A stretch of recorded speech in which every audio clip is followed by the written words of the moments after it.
Watching live in Paris on France 24. It's time now for our Media Watch segment, where we take a look at what's buzzing online today. And for that, James Creedon joins me on set. Hi, James. Hi, how are you? Good, how are you? Not too bad. Let's start, first of all, then, with that diplomatic incident between Washington and London over the leaked memos from the British ambassador and fresh comments by the US president. That's right. So it's been, I suppose, going on for a couple of days now. The leaks were last weekend. Lots of words that Donald Trump would have not liked at all, such as inept, insecure, incompetent.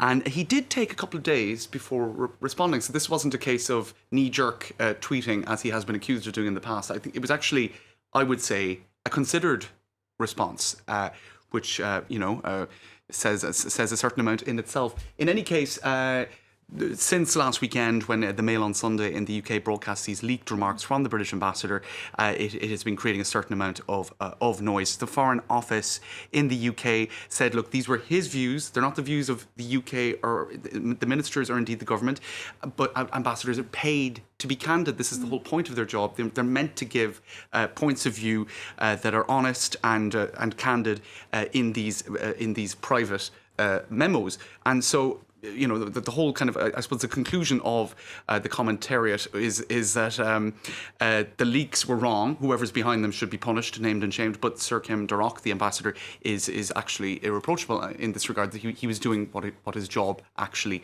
stipulates, and that's what the Prime Minister in the UK said. In any case, Donald Trump not only lashed out at the ambassador, calling him a wacky ambassador, a very stupid guy, a pompous fool, this in a series of tweets.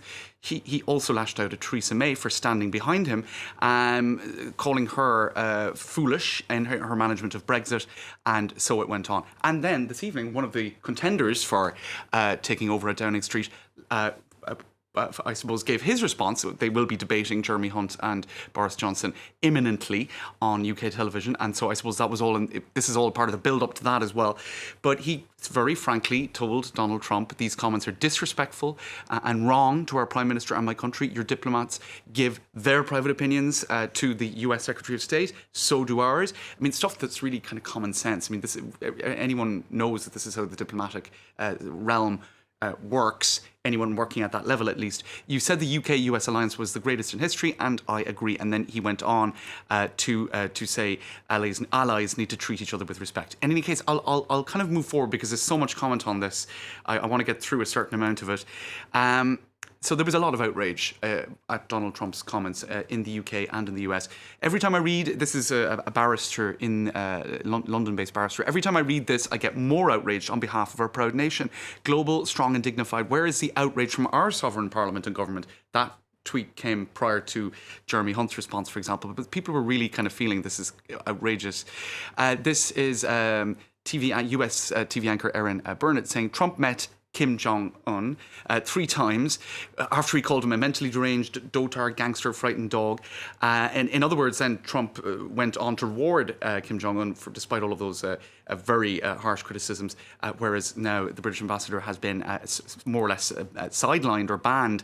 Another comment here saying it's all very well, you can understand maybe some of his strategy in terms of how he managed Kim Jong-un because a diplomatic win could come out of that, a foreign policy win, but difficulty understanding his visceral aversion to allies. And indeed, I think a lot of people, in terms of observing Donald Trump's behaviour, he does seem to have a particularly abrasive approach to old and trusted allies. And that particular alliance is one that, after the state visit just a month ago, it's really quite hard to believe that it reached this fever pitch in terms of diplomatic frictions on Twitter, of all places. Now, I did see this comment coming up a few times as well, quite a number of people making the remark that the ambassador made quite a few observations about the White House under Donald Trump being diplomatically clumsy and inept.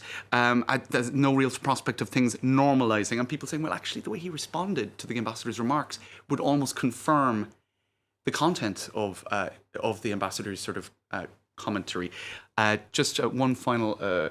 There were people making up limericks about this. A thin-skinned old fellow named Trump got into a bit of a grump. I won't read the whole thing out; it gets a little rude. But some people then wondering where was the Times in the UK in one way, some way or other, trolling Donald Trump with this front page this morning. I won't deal with the British ambassador, says Trump, and then a kind of just nature photo next to it.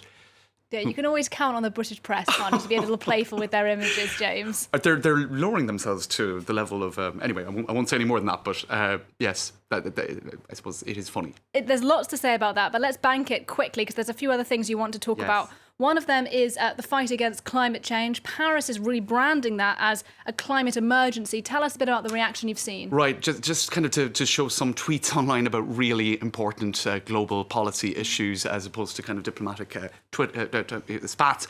Anne Hidalgo laid out today on Twitter that the Paris mayor, what is going to be a plan to fight a climate emergency plan. Now, that will involve a whole load of policy issues. Unfortunately, I've run out of time to explain exactly what it is, but on her Twitter account, she laid out a whole load of concrete policies today saying that Paris, just having come out of this massive heat wave, we're still in it in fact, that there is a climate emergency, concrete action needs to be taken, and this is the last generation perhaps to be able to do that. Yeah. So I would say a very responsible approach from a local politician. Yeah, and if our viewers stay with us, they'll know that we'll have a story on it a bit later on this evening. But for now, thank you very much, James Creedon with Media Watch.